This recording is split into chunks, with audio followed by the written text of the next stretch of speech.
আল্লাহ তাআলা বলবে, বান্দা আমি যদি চাইতাম দুনিয়ার জমিনে আমি তোমার হাতকে বাঁকা করে দিতে পারতাম,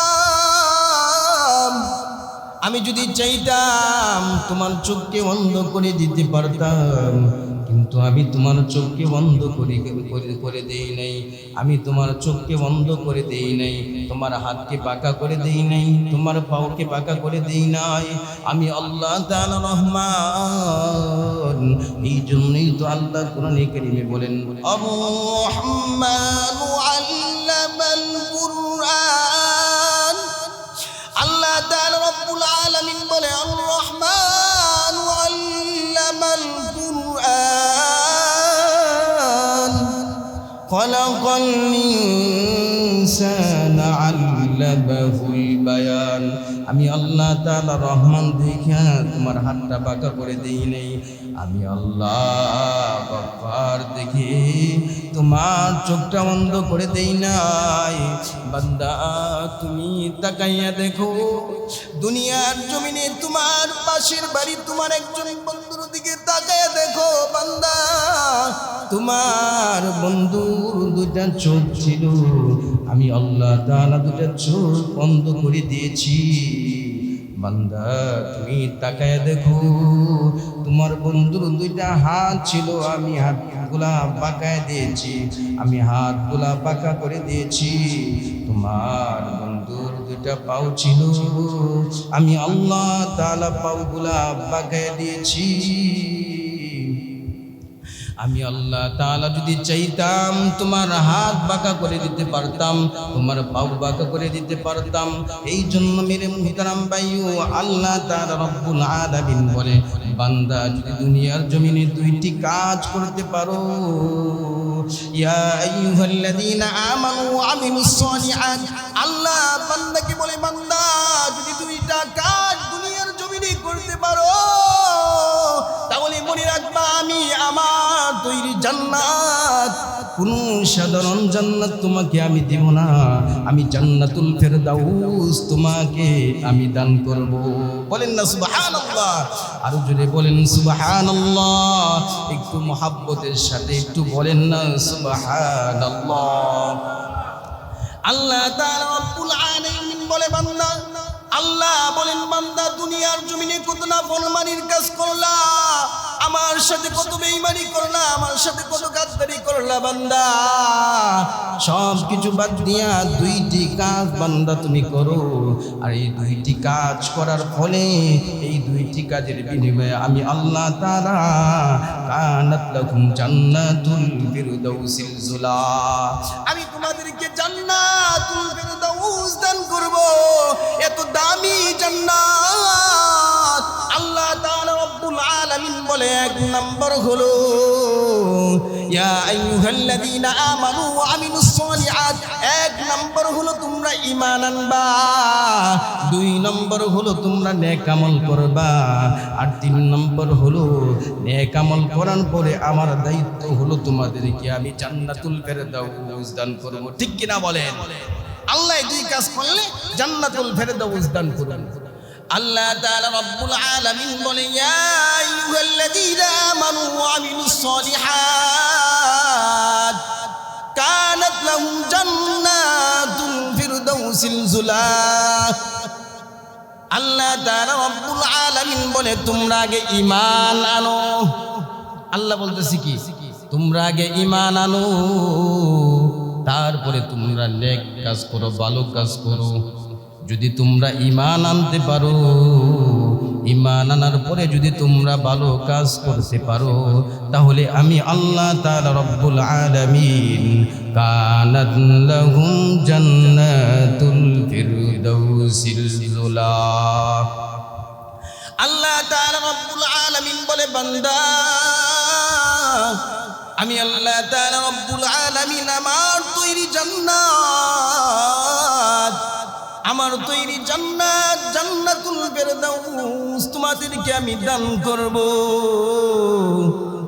বলেন ঠিক কিনা? আল্লাহ তাআলা আমাদেরকে জান্নাতুল ফেরদাউস দান করবে। আল্লাহ তাআলা বলে, কিসের বিনিময়ে? আমি আল্লাহ তাআলা দুইটা শর্ত করেছি। এক নম্বর শর্ত হলো, যদি যদি তোমরা ঈমান আনো তারপরে নেক আমল করো, এই দুই কাজ করার বিনিময়ে আমি আল্লাহ তোমাদেরকে জান্নাত দিব। ঠিক না? এখন দেখেন, সবাই তো ঈমানদার বলে, একজন কাফের সে কখনো ঈমানদার হতে পারে না।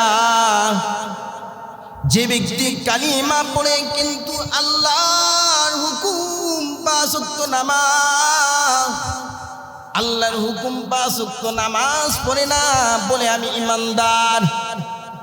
যে কিনা জীবনে কোনোদিন কালিমা পড়ে নাই সেও বলে আমি ঈমানদার। যে কোনোদিন আল্লাহকে আল্লাহ বলিয়া ডাক দেই না সেও বলে আমি ঈমানদার। আল্লাহ বলে না, ঈমানদার কাকে বলে জানো? ঈমানদার বলে তাদেরকে, ঈমান আনো তোমরা তাদের মতো, আমিনু কামা আমানান নাস। আল্লাহ বলে তোমরা ঈমান আনো তাদের মতো, সাহাবায়ে কেরামের মতো তোমরা ঈমান আনো। আমিনু কামা আমানান নাস, আই আমানাস সাহাবা। আল্লাহ বলেন ঈমান আনো তাদের মতো, কাদের মতো? সাহাবায়ে কেরামের মতো। আই আমানাস সাহাবা, সাহাবায়ে কেরামের মতো তোমরা ঈমান আনো। মুসলমান বন্ধুগণ, নবীজির একজন সাহাবী, কেমন সাহাবী ছিলেন, ঈমান কেমন মজবুত ছিলেন। আব্দুল্লাহ ইবনে হুযাফা রাদিয়াল্লাহু তাআলা আনহু, রোমের বাদশা আব্দুল্লাহ ইবনে হুযাফা তিনার সঙ্গী সাথীদেরকে বন্দী করলো। বন্দী করার পর রোমের বাদশা বলল, রোমের সেনাদেরকে বলল, এদেরকে তোমরা জেলের ভিতরে বন্দী করো, এদেরকে বন্দী করো, এদেরকে ছাড়া যাবে না।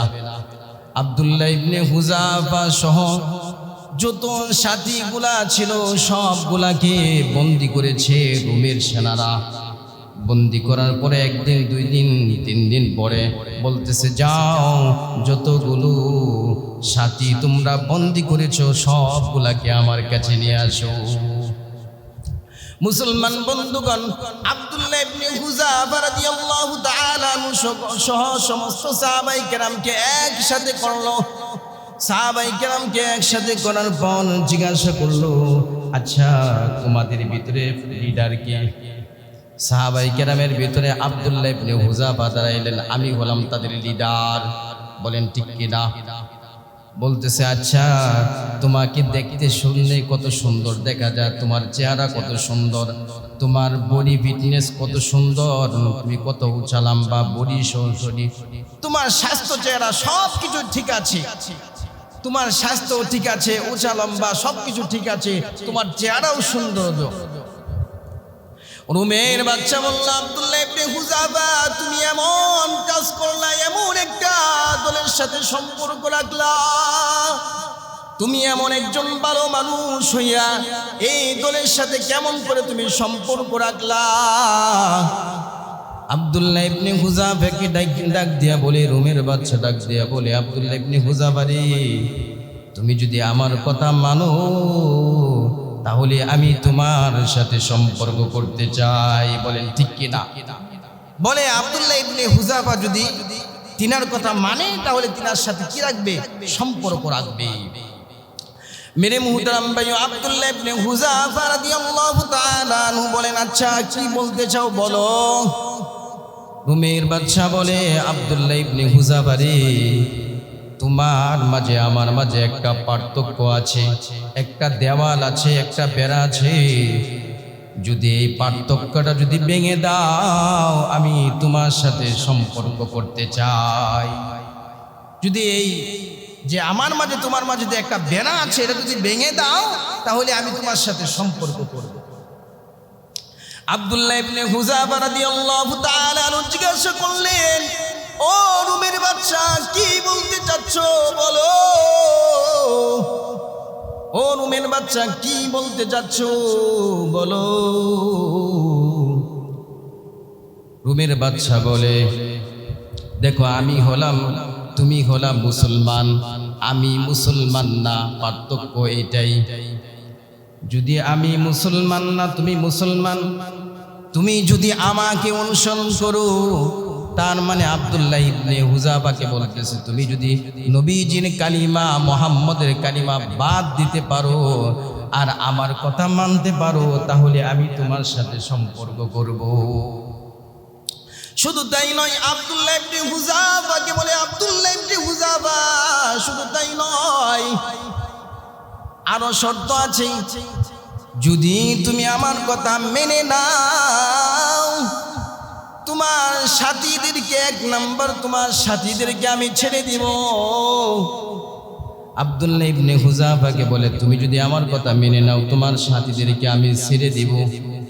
আর দ্বিতীয় নম্বর হলো তোমাকে দেখতে কত সুন্দর, এই রুমের ভিতরে রুমের সবচেয়ে সুন্দরী নারী হলো, রুমের ভিতরে সবচেয়ে একজন সুন্দরী নারী আছে, ওই নারীটা হলো, ওই মেয়েটা হলো আমার, আর এই রুমের বাদশা হলাম আমি। আর এই আমি মৃত্যুর পর পুরা রুমের রাজত্ব চালাবে আমার মেয়ে। অতএব এই পুরা রুমের যত অর্থ আছে, সব কিছু অর্থ, পুরা রুমের মানে মালিক হচ্ছে আমার কন্যা। আর তুমি যদি আমার কথা মাইনা নাও, তাহলে আমার মেয়েটাকে তোমার কাছে কি করব, বিবাহ দিব, বিবাহ দিব। আব্দুল্লাহ ইবনে হুযাফাকে ডেকে বলে রুমের বাদশা, আব্দুল্লাহ ইবনে হুযাফা শুনো, তুমি যদি আমার কথা মেনে নাও, আমার সন্তানকে যদি তুমি বিবাহ করো,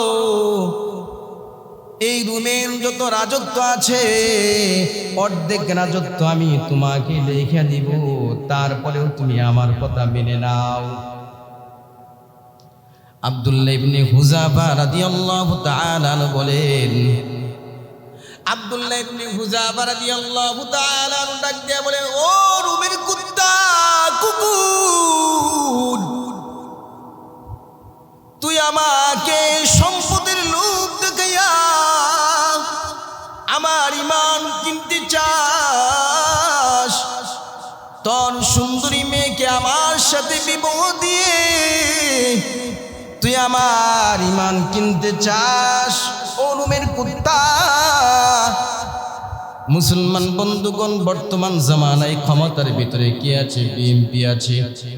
বিএনপির সরকার হলো, প্রধানমন্ত্রী হলো তারেক জিয়া। তারেক জিয়া যদি আমাদের এলাকার বেশগার কোনো সন্তানকে, কোনো যুবকরে যদি বলে তুমি যদি আমার মেয়েকে বিবাহ করো, তাহলে আমার এই দেশের অর্ধেক সম্পদ তোমাকে লিখে দিব। আপনাদের বেশগাঁও গ্রামের যত যুবক আছে সুন্দর সুন্দর, সবগুলা পাগল হয়ে যাবো। চিন্তা করব, মাথা কি আমার আসমানে আছে না জমিনে আছে? আমি ঠিক আছি? জনাব তারেক জিয়া বলতেছে, তারেক জিয়ার মেয়ের যদি আমি বিবাহ করি, তাহলে এই অর্ধেক সম্পদ আমাকে লিখে দিব। এই বেশগাঁও কেন, পুরা বাংলাদেশে যত যুবক আছে সব পাগলা হয়ে যাবে, আমার আর কিছুই লাগবে না। আবার তো দেখবেন ইসলামের পক্ষেও মৌলবী আছে, ইসলামের বিপক্ষেও মৌলবী আছে, ঠিক কিনা বলেন? চিন্তা করলো, যাই হোক, আগে বিয়েটা করি, মুসলমান পরে হমুনে। মাসালা তো আছেই যে কাফের হওয়ার পরে আবার মুসলমান হওয়া যাবে, মাসালা তো আছে। যত যুবক আছে যে চিন্তা করবে, আল্লাহ তারেক জিয়ার মেয়েকে আমার সাথে বিবাহ দিবে, এটা তো আর আমি মানতে পারি না, আমি সব কিছু চাইরা আমি কি করি, এই কাজ করি। মুসলমান বন্ধুগণ, সাহাবায়ে কেরামের ঈমান কেমন ছিল? আল্লাহ তাআলা রব্বুল আলামিন বলে তোমরা ঈমান আনো, আমিনু কামা আমানান নাস, আই আমানাস সাহাবা, তোমরা ঈমান আনো সাহাবায়ে কেরামের মতো, সাহাবায়ে কেরাম যেভাবে ঈমান আনছে তাদের মতো ঈমান আনো। আব্দুল্লাহ ইবনে হুযাফা বলতেছে, ও রুমের কুত্তা, কুকুর, সম্পদের লোভে, সম্পদের লোভ দেখাইয়া, তোমার সন্তান কন্যা সন্তানের লোভ দেখাইয়া আমি আব্দুল্লাহ ইবনে হুযাফার ঈমান তুমি কিনতে চাও, সাবধান সাবধান রুমের কুত্তা, আমি মুহাম্মদের কালিমা পড়েছি, আমি মুহাম্মদকে মেনেছি, আল্লাহ একমাত্র আল্লাহর ইবাদত করি, দুনিয়ার কোনো মানুষের কাছে আমি আত্মসমর্পণ করব না। আব্দুল্লাহ ইবনে হুযাফা বলে, রুমের কুত্তা, রুমের সমস্ত রাজত্ব যদি আমাকে লিখে দাও, যদি তোমার সুন্দরী মেয়েকে আমার সাথে বিবাহ দাও, মনে রেখো আমি আব্দুল্লাহ ইবনে হুযাফা এই সবগুলাকে আমি লাথি মারি, আমি সম্পদের লোভে, নারীর লোভে ঈমান বিক্রি করতে পারি না। বলেন ঠিক কি না?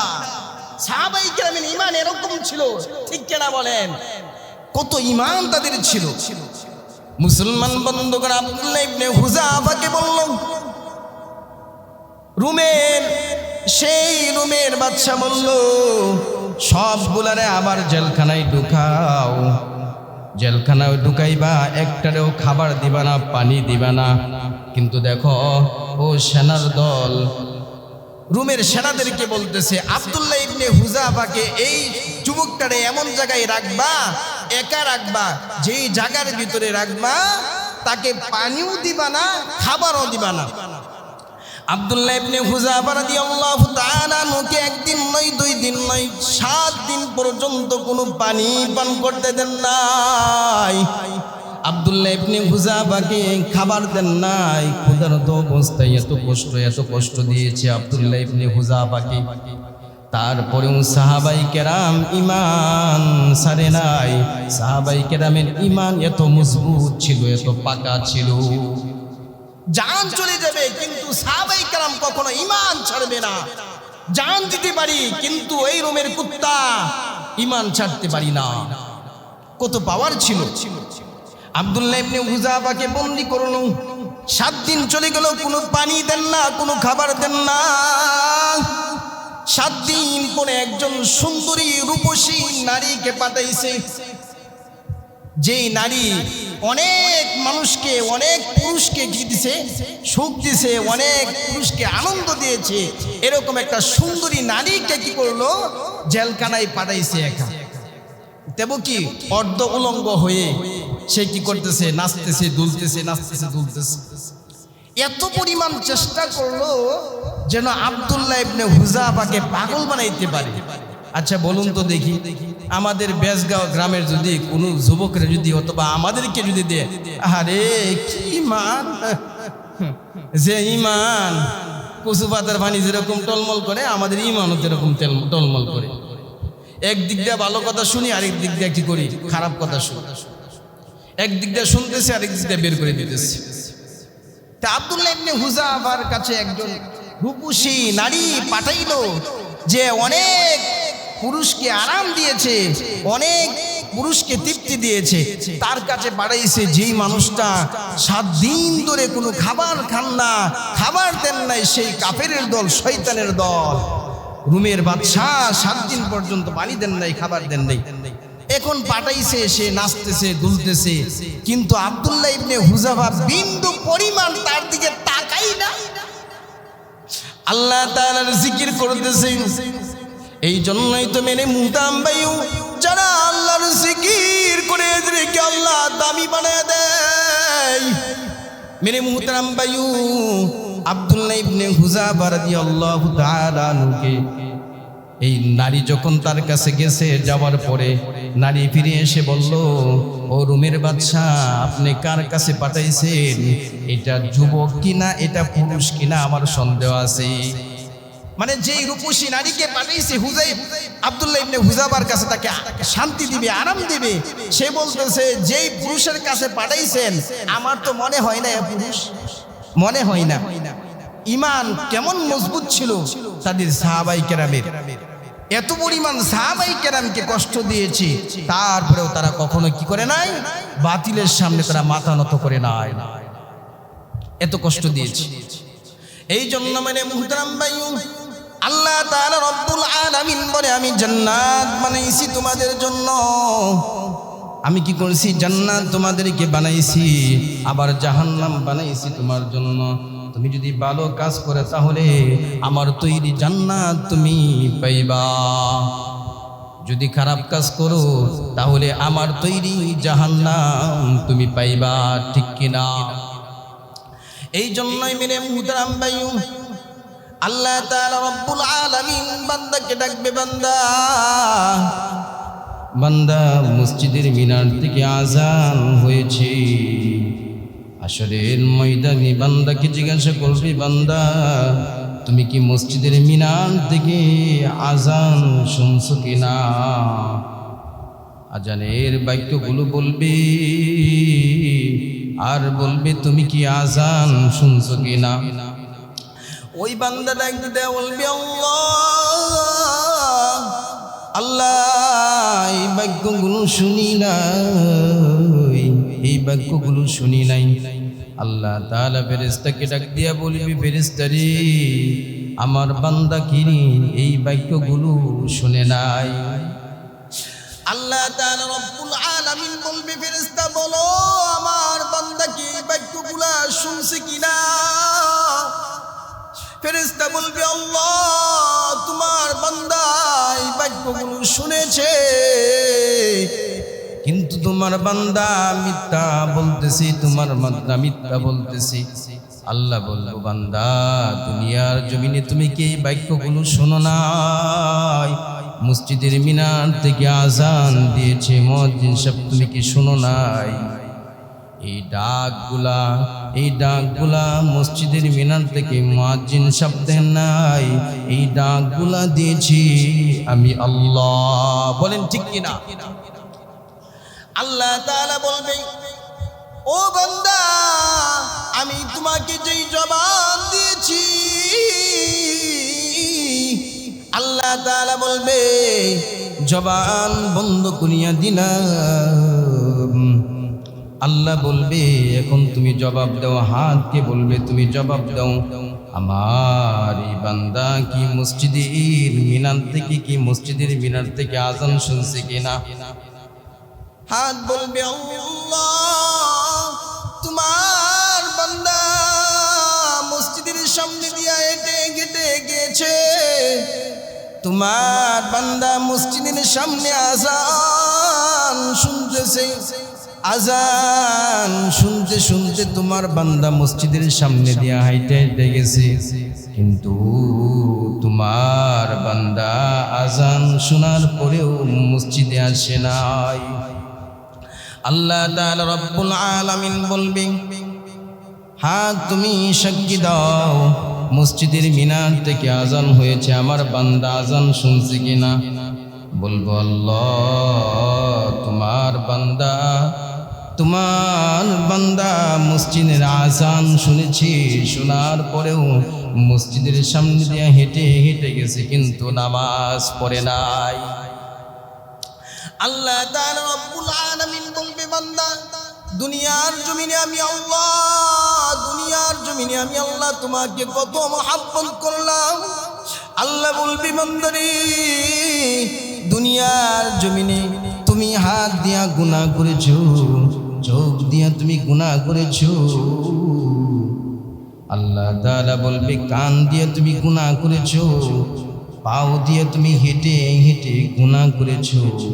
হাসরের ময়দানে আল্লাহ তাআলার দরবারে হাত সাক্ষী দিবে, পাও সাক্ষী দিবে, কান সাক্ষী দিবে। বলবে, আল্লাহ তোমার বান্দা গুনাহ করেছে, তোমার বান্দা আমার হাতকে ব্যবহার করেছে গুনার জন্য, তোমার বান্দা কানকে ব্যবহার করেছে গুনার জন্য, এই সাক্ষীগুলা দিবে। আল্লাহ তাআলা রব্বুল আলামিন বলবে, বান্দা দুনিয়ার জমিনে একটা হাতের জন্য যখন হাতটা ভেঙে যায়, পাগলের মতো ডক্টরের কাছে দৌড়াও, লক্ষ লক্ষ টাকা খরচ করো, কিন্তু আমি আল্লাহ, আমি মালিক তোমাকে এত সুন্দর করে হাত দিলাম, কোনো দিন তোমার কাছে হাতের জন্য একটা টাকাও তোমার কাছে চাই না। আমি আল্লাহ তোমাকে পাও দিলাম, এই পাওয়ের জন্য কোনো দিন তোমার কাছে একটা টাকাও তোমার কাছে চাই না বান্দা, তারপরেও তুমি কেমন করে এই হাত দিয়ে নাফরমানি করো? আল্লাহ তাআলা বলবে, বান্দা আমি যদি চাইতাম দুনিয়ার জমিনে আমি তোমার হাতকে বাঁকা করে দিতে পারতাম, আমি যদি চাইতাম তোমার চোখকে বন্ধ করে দিতে পারতাম, কিন্তু আমি তোমার চোখকে বন্ধ করে দেই নাই। আমি তোমার চোখকে বন্ধ করে দেই নাই, তোমার হাতকে বাঁকা করে দেই নাই, তোমার পাওকে বাঁকা করে দেই নাই। আমি আল্লাহ তাআলা রহমান। এই জন্যই তো আল্লাহ কোরআনে কারীমে বলেন, আর-রহমানু আল্লামাল কুরআন। আল্লাহ তাআলা রব্বুল আলামিন বলে, আর-রহমানু আল্লামাল কুরআন খালাকাল ইনসানা আল্লামাহুল বায়ান। আমি আল্লাহ তাআলা রহমান দেখা তোমার হাতটা বাঁকা করে দেই নাই, আমি আল্লাহ গফফার দেখে তোমার চোখটা বন্ধ করে দেই নাই।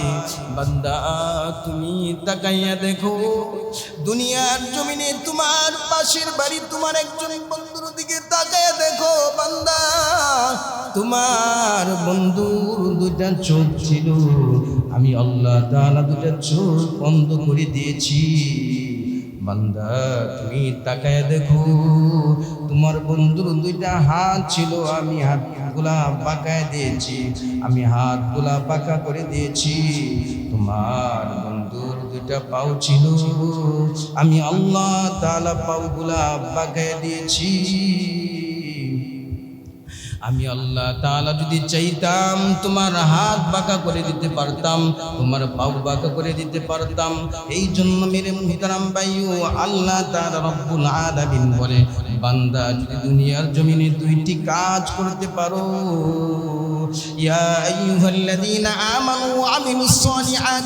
আল্লাহ বান্দাকে বলে, বান্দা যদি দুইটা কাজ দুনিয়ার জমিনে করতে পারো, তাহলে মনে রাখবা আমি আমার তৈরি জান্নাত, কোন সাধারণ জান্নাত তোমাকে আমি দেব না, আমি জান্নাতুল ফেরদাউস তোমাকে আমি দান করব। বলেন না সুবহানাল্লাহ? আরো জোরে বলেন সুবহানাল্লাহ। একটু মহব্বতের সাথে একটু বলেন না সুবহানাল্লাহ। আল্লাহ তাআলা রব্বুল আলামিন বলে, বান্দা আল্লাহ বলেন, বান্দা দুনিয়ার জমিনে কত না ফরমানির কাজ করলা, আমার সাথে কত বেঈমানি করলা, আমার সাথে কত গাদ্দারি করলা। বান্দা সব কিছু বাদ দিয়া দুইটি কাজ বান্দা তুমি করো, আর এই দুইটি কাজ করার ফলে এই দুইটি কাজের বিনিময়ে আমি আল্লাহ তাআলা কানাত লাকুম জান্নাতুল ফিরদাউসিল যুলা, আমি তোমাদেরকে জান্নাতুল ফিরদাউস দান করব। এত দামি জান্নাত আল্লাহ তাআলা রব্বুল আলামিন বলে, এক নম্বর হলো ইয়া আইয়ুহাল্লাযীনা আমানু ওয়া আমিলুস সালিহাত।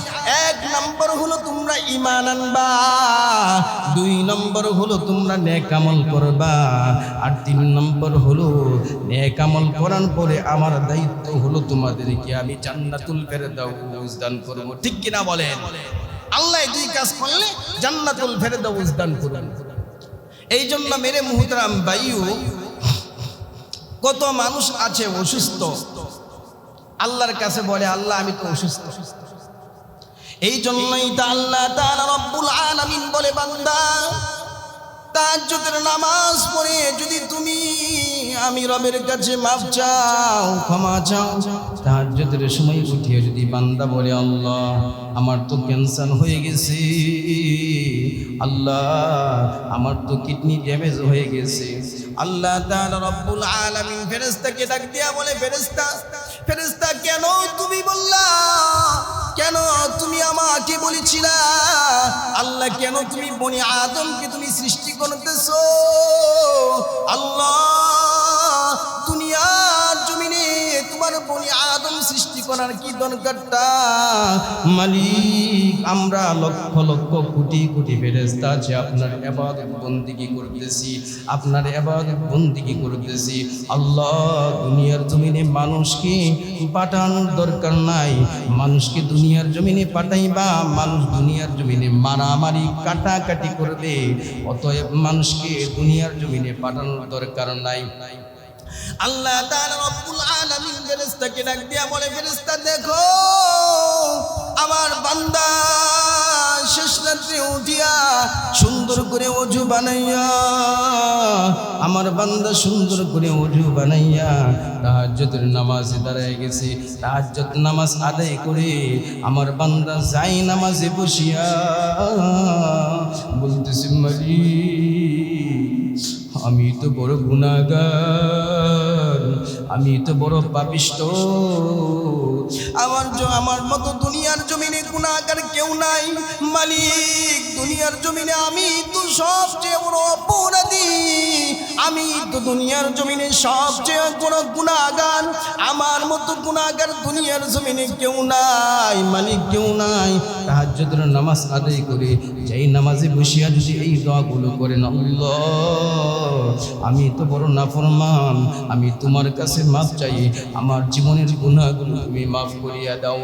আল্লাহ তাআলা ফেরেশতাকে ডাক দিয়া বলে, ফেরেশতা দেখো দেখো আমার বান্দা পাগলের মতো কাঁদতেছে, আমার বান্দা কান্না করতেছে। ও ফেরেশতা আমার বান্দা কান্না করতেছে, গুনার জন্য মাফ চাই, আমার বান্দার গুনাহগুলো আমি আল্লাহ মাফ করিয়া দিলাম। আমার বান্দা যেই নামাজে বসিয়া বলতেছে, আল্লাহ আমি গুনাহগার হতে পারি, কিন্তু মালিক তোমার নাম তো রহমান, আর রহমান আল্লামাল কুরআন, তোমার নাম তো রহমান, আল্লাহ রহমান নামে উসিলা করিয়া মালিক আমি অনেকগুলো ড্যামেজ হয়ে গেছি। আল্লাহ আমার সন্তানের কিডনি ড্যামেজ হয়ে গেছে, আমার মার কিডনি ড্যামেজ হয়ে গেছে, মালিক আমার মা দুনিয়ার জমিন থেকে চলে গেছে, মালিক আমার মার কবরকে তুমি জান্নাতের বাগান বানিয়ে দাও।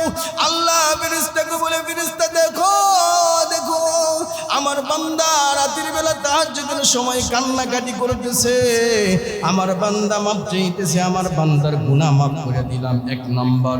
দ্বিতীয় নম্বর হলো আমার বান্দার কিডনি ড্যামেজ হয়ে গেছে, কিডনিগুলো আমি আল্লাহ ভালো করে দিলাম। আমার বান্দার ক্যান্সার হয়ে গেছে, আমি আল্লাহ তাআলা ক্যান্সার ভালো করে দিলাম।